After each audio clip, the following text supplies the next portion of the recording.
Bom, vamos continuar então com a nossa série Gabaritando o Processo do Trabalho. Essa questão que eu trago agora, a quarta questão, ela versa sobre recursos no processo do trabalho. Tema também muito comum, muito cobrado em provas de uma forma geral, tá?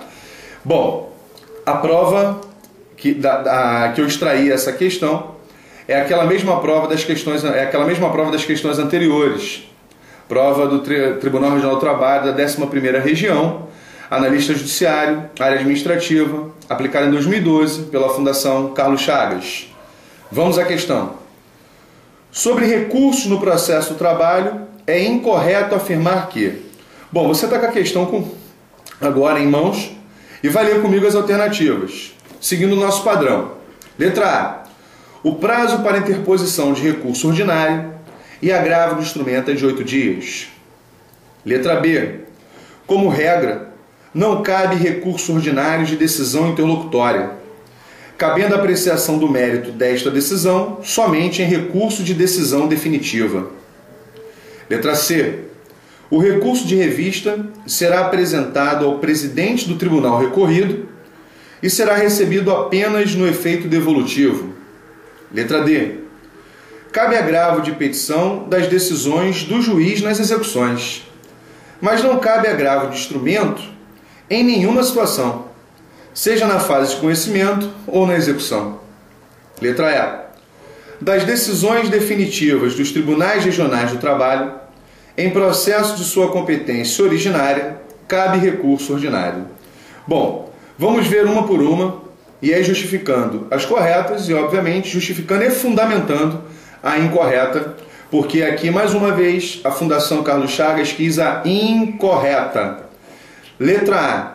O prazo para interposição de recurso ordinário e de agravo do instrumento é de 8 dias. Na verdade, amigos, de uma forma geral, nós temos a unificação de prazos no processo do trabalho. Seja recurso de revista, seja agravo de instrumento, seja agravo de petição, seja recurso ordinário, seja embargos no TST, o prazo para interpor tais recursos é de 8 dias. Inclusive o recurso adesivo, que é admitido no processo do trabalho, de acordo com a súmula 283 do Tribunal Superior do Trabalho. Muito bem. O fato é que existe uma exceção. Qual é a exceção? Os embargos de declaração, que deverão ser opostos no prazo de 5 dias. Alerto para o fato de que a Fazenda Pública, no processo do trabalho, tem a prerrogativa do prazo em dobro para interpor recursos, conforme preconiza o Decreto-Lei 779 de 69. Muito bem, como a questão não trata da Fazenda Pública e é muito simplória, haja vista que nós estamos falando aqui de prazo para interposição de recurso ordinário e de agravo de instrumento. E de fato não há equívoco nenhum que o prazo é de 8 dias. Fundamento, artigo 895, inciso 1 e artigo 897, caput da CLT. Ok? Artigo 895, inciso 1, combinado com o artigo 897, caput, ambos da CLT. Letra B. Como regra, não cabe recurso ordinário de decisão interlocutória, cabendo a apreciação do mérito desta decisão somente em recurso da decisão definitiva. Bom, verdade. Com efeito, no processo do trabalho, as decisões interlocutórias elas são irrecorríveis de imediato. Bom, como assim, Fagner? O processo do trabalho ele é orientado pela celeridade, vez que a prestação da tutela jurisdicional tem por fito reparar o trabalhador das verbas de natureza alimentar não cumpridas durante o liame empregatício. Então nós não podemos criar incidentes de forma protelatória e ainda assim admitir a interposição de recursos para postergar mais ainda a solução da lide. Por isso o artigo 893, parágrafo 1º da CLT, diz que a regra é não cabimento das decisões interlocutórias no que diz respeito à interposição de recursos em face delas. Eu não estou dizendo que as decisões interlocutórias são inimpugnáveis, mas sim que não cabe recurso de imediato contra as mesmas. Existem exceções? Existem. A súmula 214, por exemplo, que é de bom grado a leitura, vai dizer que comportam vai dizer que, na verdade, existem algumas exceções no que diz respeito ao não cabimento de recurso contra as decisões interlocutórias. Mas, Fagner, veja bem, né? Se você está dizendo que não cabe de imediato, quer dizer que cabe. Não, na verdade, né, nós temos que empreender o seguinte: quando da interposição do recurso cabível em razão da decisão definitiva, aí eu vou requerer que seja apreciado o mérito da decisão interlocutória. Então, se no curso do processo for proferida uma decisão interlocutória, por exemplo, numa audiência de instrução e julgamento, eu pretendo formular uma pergunta para que o juiz, pela intermediação, né, leve essa pergunta à testemunha e o juízo venha a indeferir a minha pergunta, eu vou requerer que ele consigne em ata os meus protestos pelo indeferimento, para evitar preclusão. E se lá na frente, né, em razão do indeferimento, eu tiver prejuízo na decisão final, eu, em preliminar de recurso ordinário, vou requerer que o juízo, né, adquém, que é o tribunal, aprecie o mérito daquela decisão interlocutória. Então, entenderam? Eu não posso, ali naquele momento, interpor um agravo, por exemplo, retido no prazo de 10 dias, né, como deveria ser, ou melhor, no processo civil, na verdade, você vai interpor esse recurso, né, de agravo oral imediatamente na audiência. Aqui no processo de trabalho não existe esse recurso, eu não tenho que apresentar um recurso, fundamentar razões, enfim. Aqui basta um protesto consignado em ata para evitar a preclusão e, no momento oportuno, quando da interposição do recurso ordinário, eu vir a requerer que o tribunal, portanto, né, aprecie aquela decisão interlocutória que me foi prejudicial. É assim que funciona no processo do trabalho. Então, voltando a repetir, né, ficou redundante, mas voltando ao que eu estava dizendo inicialmente, depois desse parênteses, em regra não cabe mesmo recurso ordinário contra as decisões interlocutórias, com base no artigo 893, parágrafo 1º da CLT, mas é de bom ouvir você dar uma lida na súmula 214, que prevê as exceções. Por outro lado, eu posso impugnar uma decisão interlocutória, Fagner? Pode. Aí é diferente, eu não estou falando de interpor recurso. Eu posso impugnar, por exemplo, mediante mandado de segurança. Imagine uma decisão, né, que indefere uma tutela antecipada, no sentido de liberar fundo de garantia e parcelas devidas a título de seguro-desemprego. Aquela decisão, como é uma decisão interlocutória, eu não vou poder interpor recurso ordinário. Bom, e o agravo de instrumento? O agravo de instrumento, no processo de trabalho, não se presta a atacar a decisão interlocutória. Ele se presta a destrancar recurso que não foi admitido na origem. Esse é o foco do nosso agravo de instrumento no processo do trabalho. Então, neste exemplo, eu poderia impugnar esta decisão via mandado de segurança, para que o tribunal reformasse aquela decisão e deferisse, assim, a entrega, né, das guias para habilitação do seguro-desemprego, ou até mesmo expedição de ofício para o órgão competente junto ao Ministério do Trabalho e Emprego, e alvará para a Caixa Econômica liberando o fundo de garantia do tempo de serviço. Ok? Vamos para a próxima, letra C. O recurso de revista será apresentado ao presidente do tribunal, recorrido, e será recebido apenas no efeito devolutivo. Verdade.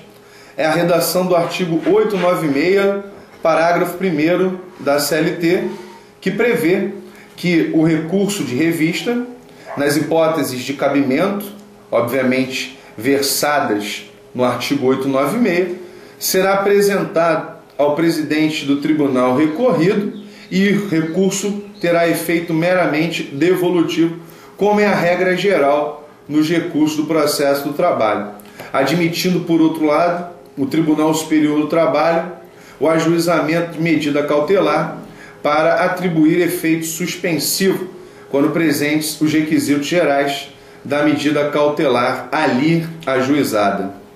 Letra D. Cabe agravo de petição das decisões do juiz nas execuções, mas não cabe agravo de instrumento em nenhuma situação, seja na fase de conhecimento ou na execução. Na verdade, o recurso cabível contra as decisões proferidas pelos juízes ou presidentes nas execuções é o agravo de petição. Malgrado o texto legal, parecer que eu possa interpor recurso de petição em qualquer decisão na execução, e na verdade não é, tá? Não é assim que funciona, porque, por exemplo, se eu vier a apresentar uma exceção de incompetência, uma exceção de pré-executividade, o juiz conhecê-la, mas não der a ela o mérito que ela merece, ou seja, o juiz de fato julga improcedente aquela exceção, eu não tenho por que interpor agravo de petição, porque não pôs fim à execução. Diferente seria se ele acolhesse no mérito a minha exceção de pré-executividade, caso em que caberia agravo de petição.